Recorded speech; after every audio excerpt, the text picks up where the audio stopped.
Gandhinagar state monitoring સેલની ટીમે સુરેન્દ્રનગર જિલ્લાના માલવણ ગામ નજીક આવેલી આલિશાન હોટલમાં પાર્ક કરેલી ટ્રકમાંથી વિદેશી દારૂનો મોટો જથ્થો ઝડપી પાડ્યો છે. હરિયાણાથી ટ્રકમાં કવરિંગ પ્લાયબોર્ડની યાર્ડમાં દારૂની 33,816 બોટલ સંતાડી ગુજરાતમાં ઘુસાડવામાં આવી રહી હતી. ત્યારે જ એસએમસી ત્રાટકી હતી. પોલીસે 1.5 કરોડના દારૂ સાથે ડ્રાઈવરની ધરપકડ કરી છે.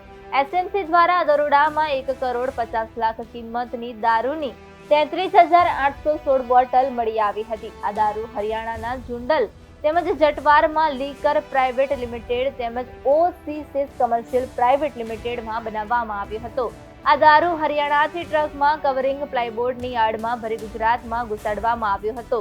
જો કે આ ટ્રક સુરેન્દ્રનગરના માલવણ ગામ નજીકની હોટલમાં પાર્ક કરવામાં આવ્યો હતો, જ્યાં એસએમસીની ટીમે દરોડો પાડી દારૂ સાથે ટ્રક ચાલકને ઝડપી પાડ્યો હતો.